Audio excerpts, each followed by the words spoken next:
حضرات صحابہ کرام کے دو طبقات تھے، ایک وہ صحابہ کرام جن کا تعلق مکہ مکرمہ سے تھا اور جنہوں نے ہجرت کی، اپنا گھر بار اللہ کی رضا کے لیے، دین کے لیے، آپ صلی اللہ علیہ وسلم کی خوشنودی کے لیے، آپ کی اتباع میں اپنا گھر بار، وطن، علاقہ سب کچھ چھوڑ چھاڑ دیا، وہ مہاجر کہلاتے ہیں۔ اور دوسرا طبقہ حضرات صحابہ کرام کا وہ ہے جو مدینہ منورہ میں رہتے تھے اور جنہوں نے ان آنے والے اپنے بھائی بہنوں کو ٹھکانہ دیا، ان کی امداد کی، ان کا ہاتھ بٹایا اور ان کی خدمت کی، ان حضرات کو انصار کہتے ہیں۔ یعنی ہجرت کرنے والے، چھوڑ کر آنے والوں کو مہاجر کہا جاتا ہے، اور مدینہ منورہ کے اندر رہنے والے مقامی صحابہ کرام کو انصار کہا جاتا ہے۔ تو یہ مہاجرین و انصار آپس کے اندر شیر و شکر تھے، بھائی بھائی تھے۔ اور انصار کے دو قبیلے تھے، قبیلہ اوس اور قبیلہ خزرج، قبیلہ اوس اور قبیلہ خزرج۔ تو اور عجیب اتفاق یہ ہے کہ دونوں قبیلوں کے سردار کا نام ایک ہی تھا، یعنی ہم نام تھے، سعد بن معاذ اور سعد بن عبادہ۔ سعد بن معاذ قبیلہ اوس کے سربراہ تھے، سردار تھے، اور سعد بن عبادہ قبیلہ خزرج کے سربراہ تھے، سردار تھے۔ اب جب حضرت صلی اللہ علیہ وسلم ہجرت کر کے تشریف لے آئے، صحابہ کرام آ گئے، غزوات ہوئے، جب حضرت صلی اللہ علیہ وسلم کا وصال ہوا، آپ صلی اللہ علیہ وسلم دنیا سے تشریف لے گئے، تو اس وقت حضرات صحابہ کرام کی بڑی عجیب کیفیت تھی۔ تو کئی حضرات صحابہ کرام آپ صلی اللہ علیہ وسلم کے وصال کو برداشت نہ کر سکے، اور چونکہ محبوب جب نظر نہ آئے تو دل کو تکلیف ہوتی ہے، تو ان میں سے کچھ حضرات مدینہ منورہ جیسا قیمتی شہر بھی، یہ بھی محبت کی ایک ادا میں بیان کر رہا ہوں، یعنی ہم لوگ تو ترستے ہیں مدینہ جانے کو، اور ان کی ایک عجیب قلبی کیفیت تھی کہ حضرت بلال رضی اللہ تعالیٰ عنہ جیسے صحابی وہ مدینہ چھوڑ کر چلے گئے کہ بھئی میں جب مدینہ میں ہوتا ہوں، اذان دیتا ہوں اور اشہد ان محمد الرسول اللہ کہتا ہوں، تو آپ صلی اللہ علیہ وسلم مجھے نظر نہیں پڑتے، تو دل کو تکلیف ہوتی ہے، صدمہ ہوتا ہے، یہ ہجر و فراق برداشت نہیں ہوتا، تو وہ چلے گئے۔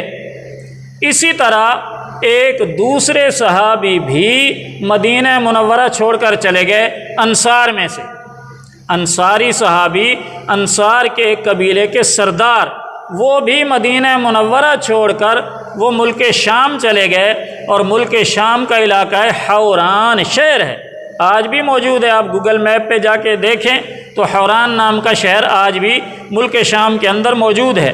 تو وہ ملک شام حوران چلے گئے۔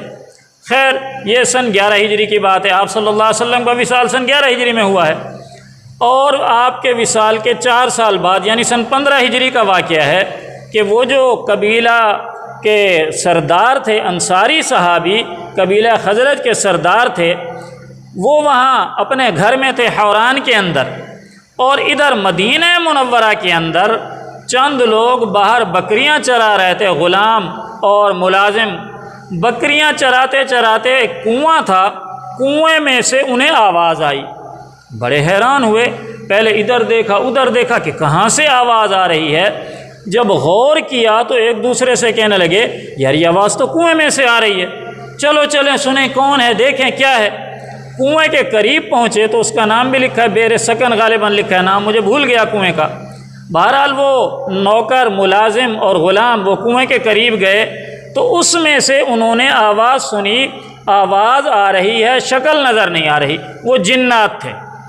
تو ان کی آواز آئی کہ ہم نے فلاں دن تمہارے قبیلے خزرج کے سردار سعد بن عبادہ کو قتل کر دیا، ہم نے فلاں دن تمہارے قبیلہ خزرج کے سردار سعد بن عبادہ کو 2 تیر مارے، اور وہ دونوں تیر نشانے پر لگے، دل پر لگے، اور سعد بن عبادہ کو ہم نے قتل کر دیا۔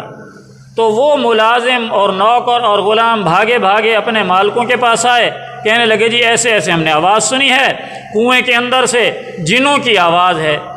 اب یہ وہ ملک شام میں رہتے ہیں حوران میں، اور یہ مدینہ منورہ میں، تو آپس میں تو کافی فاصلہ ہے۔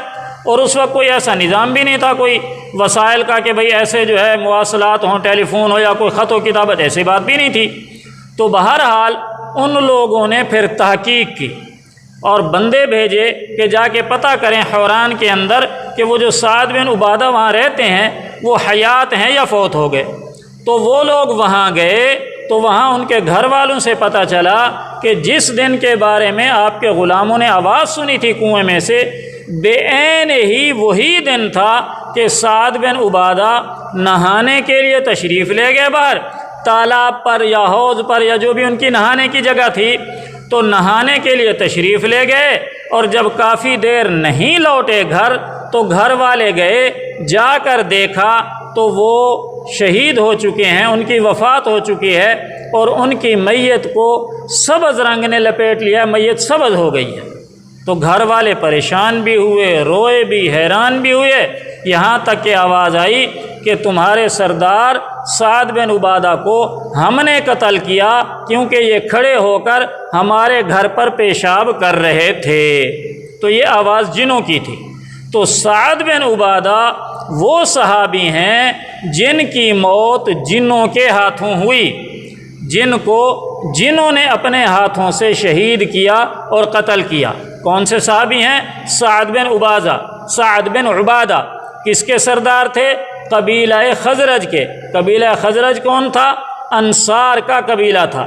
تو انصار قبیلے کے سردار، خزرج کے سردار سعد بن عبادہ کو جنوں نے شہید کیا۔ اور یہ واقعہ کہاں لکھے؟ حوالہ دینا ضروری ہے، لوگ یقین نہیں کرتے۔ یہ واقعہ حضرات صحابہ کرام کے احوال پر مشتمل کتابیں لکھی ہیں مستقل۔ ان کتابوں میں سے ایک مشہور کتاب ہے، اس کا نام ہے اسد الغابہ۔ اسد الغابہ فی معرفت الصحابہ۔ اس کے اندر تقریباً 11,000 سے زائد صحابہ کرام کے تفصیلی حالات ہیں۔ تو اس کتاب کے اندر سعد بن عبادہ کے جو حالات لکھے ہیں اس کے اندر یہ بات لکھی ہے کہ سعد بن عبادہ جنوں کے ہاتھوں شہید ہوئے۔ اسی طرح ایک دوسری کتاب ہے طبقات ابن سعد، اس کے اندر بھی یہ واقعہ مذکور ہے جو علامہ واقدی کی لکھی ہوئی ہے۔